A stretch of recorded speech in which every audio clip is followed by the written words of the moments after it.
Bom dia, meus amados irmãos, a graça e a paz do nosso bondoso Deus, o amor do nosso Senhor e Salvador Jesus Cristo, esteja em nossa vida de forma abundante, crescente, até atingirmos a estatura de Cristo, a estatura do homem perfeito, como diz o apóstolo Paulo, no livro de Efésios, capítulo 4, versículo 13.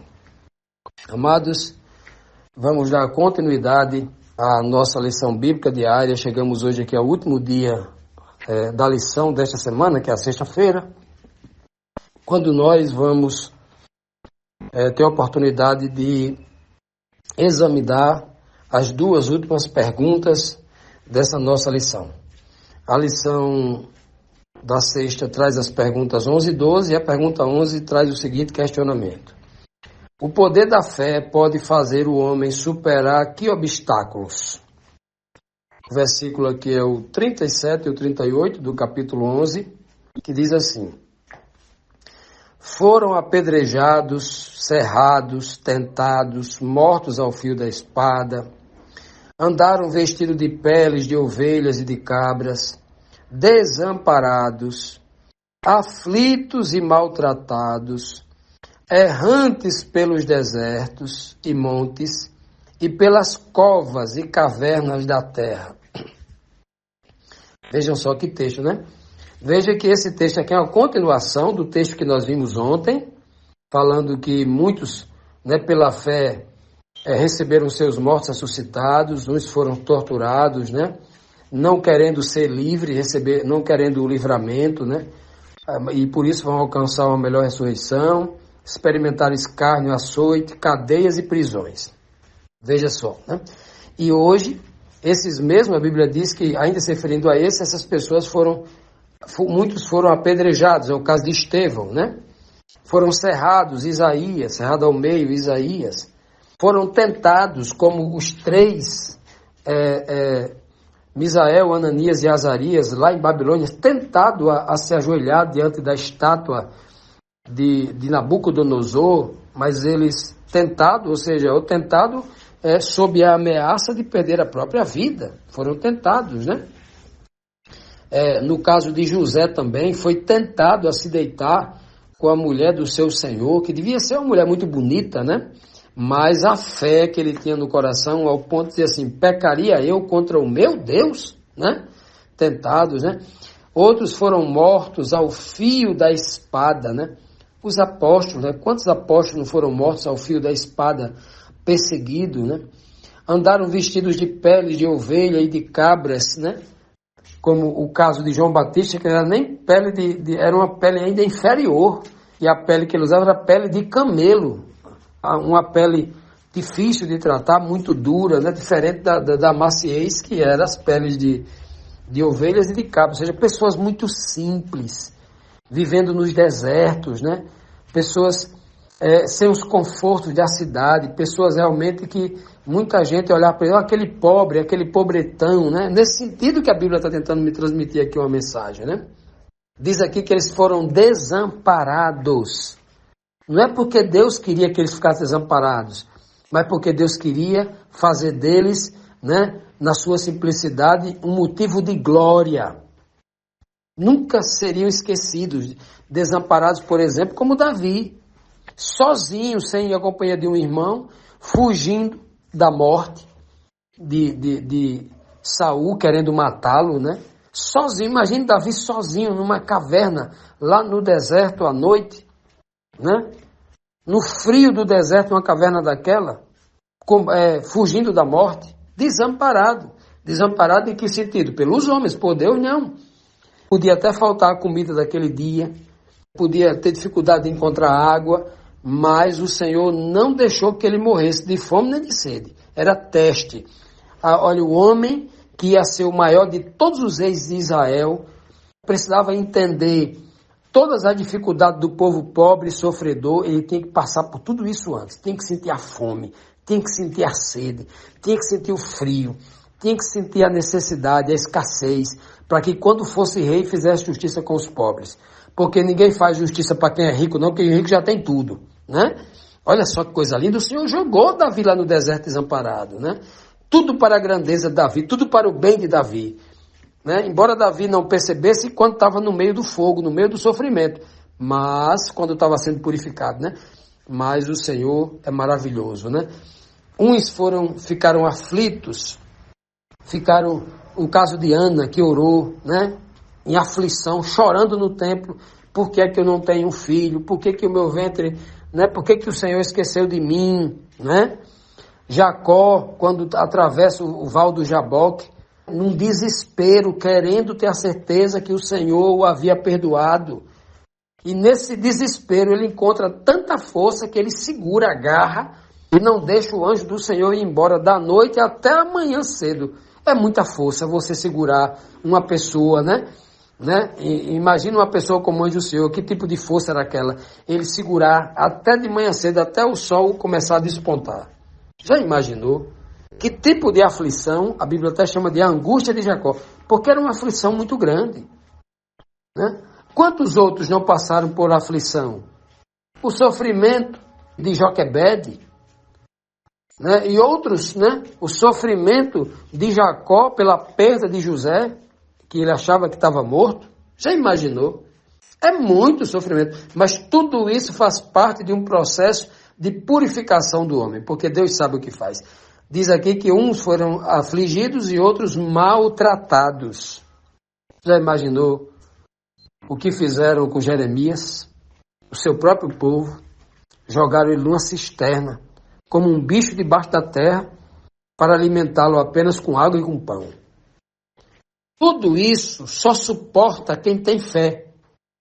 Quem não tem fé vai dizer assim: eu nego Jesus Cristo, eu nego a Deus, eu estou com medo da morte, eu vou negar, vou agora adorar Baal, vou fazer as coisas que esse mundo me pede para fazer, porque eu não tenho fé. Outros andaram errantes pelos desertos. Aí foram muitos, né? Muitos. Abraão andou errante pelo deserto, Isaac, Jacó, né? As tribos, os filhos de Jacó, todos andaram errantes pelo deserto. Elias andou errante pelo deserto, sendo perseguido. E quantos outros também não fizeram isso, né? Já estamos aqui. Principalmente os maiores homens do mundo andaram no deserto. Eles foram forjados no deserto, o maior. Abraão, o pai da fé, né? Depois de Abraão, nós temos Moisés. 40 anos no deserto, cuidando de cabra até o Senhor moldá-lo para transformá-lo no grande libertador. Depois dele nós temos Elias, o maior, eu estou falando de Abraão, que é o pai da fé, o maior título da Bíblia, o pai da fé. Moisés, o homem mais manso da terra. Um líder manso é difícil, né? Porque o líder tem que ter a expressão da liderança, né? Diz que o homem mais manso e paciente da terra é Moisés. O maior, não tem ninguém igual a ele. Terceiro, Elias, o maior de todos os profetas. Ninguém tem aquele poder. Desce fogo do céu e queima tudo e tem 50. Elias, o maior de todos os profetas. Davi, forjado no deserto, o maior de todos os reis. O homem que tinha um coração igual ao de Deus. João Batista, no deserto, vivia no deserto, né? Morava numa caverna, comia gafanhoto e mel silvestre, e Cristo falou que dos homens nascidos de mulher, nem nunca houve, nem nunca haverá ninguém maior do que João Batista. O próprio Jesus Cristo buscava os lugares desertos para orar, né? Andou pelos desertos muitas vezes, 40 dias tentado no deserto, com fome, né?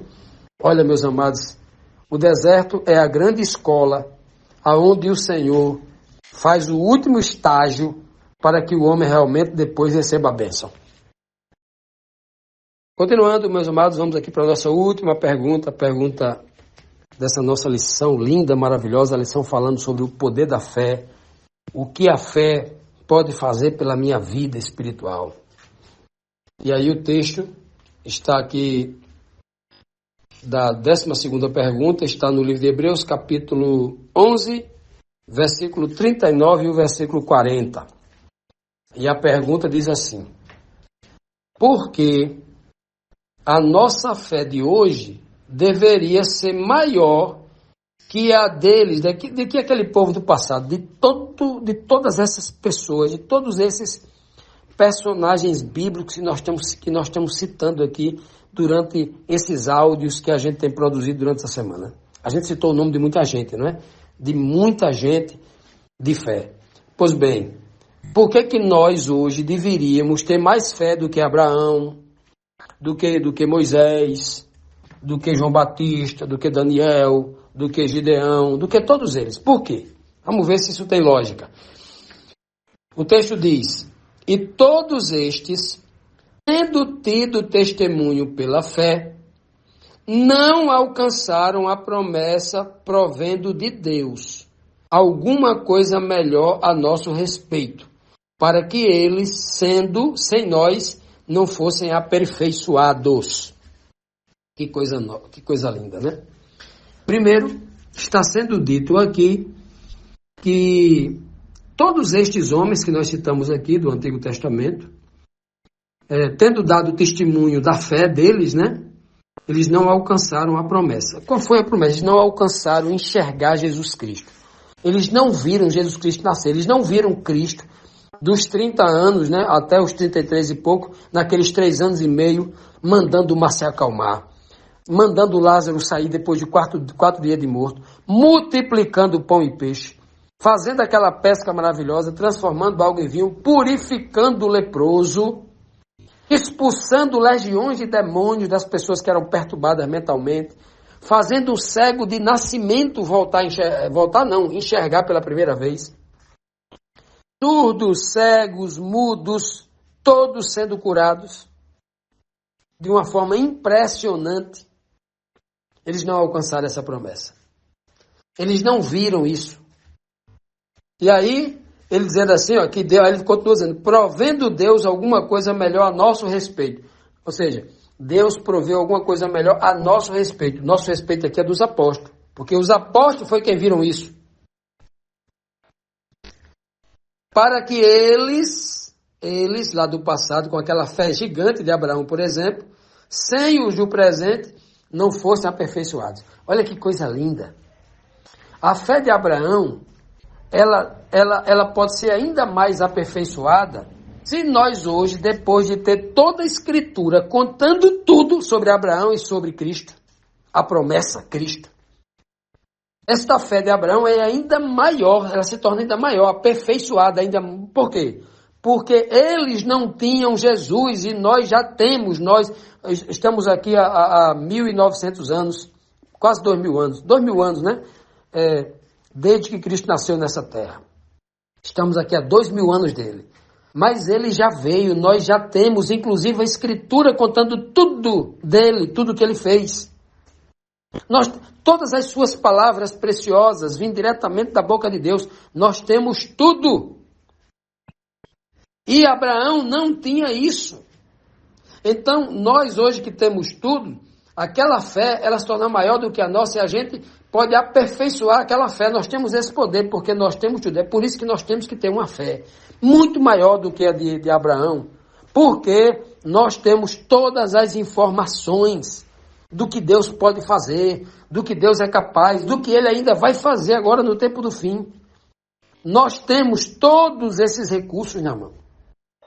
É por isso que a Bíblia nos mostra, né, como um povo privilegiado. Não é à toa que a igreja de Laodiceia vai dizer assim, ó, rica sou e estou abastecida e de nada tenho falta. Realmente, a igreja de Laodiceia, agora no tempo do fim, ela tem um recurso invejável. Ninguém em nenhuma época tem isso.